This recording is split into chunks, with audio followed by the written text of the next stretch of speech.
Hello বন্ধুরা, কেমন আছেন? আসুন আজ জেনে নেই সেরা 10টি উপদেশমূলক কথা।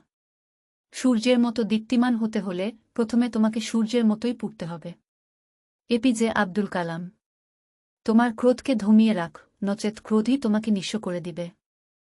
হোরেস। চালাকির দ্বারা কোনো মহৎ কাজ হয় না। স্বামী বিবেকানন্দ। সময় বেশি লাগলেও ধৈর্য সহকারে কাজ করো, তাহলেই প্রতিষ্ঠা পাবে। ডব্লিউ.এস. লেন্ডার। সুন্দরভাবে বাঁচতে হলে তোমার দুটো জিনিস দরকার, তা হচ্ছে বুদ্ধি এবং রুচিবোধ। জে.টি. হুইটিয়ার। পরের উপকার করা ভালো, কিন্তু নিজেকে পথে বসিয়ে নয়। Edward young.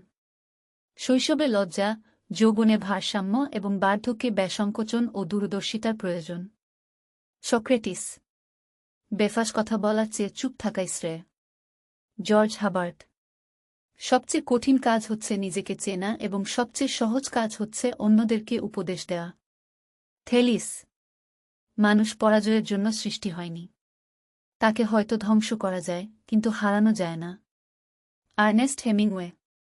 ভিডিও দেখার জন্য অনেক ধন্যবাদ। প্লিজ ভিডিওতে লাইক দিন, কমেন্ট করুন, চ্যানেল সাবস্ক্রাইব করুন।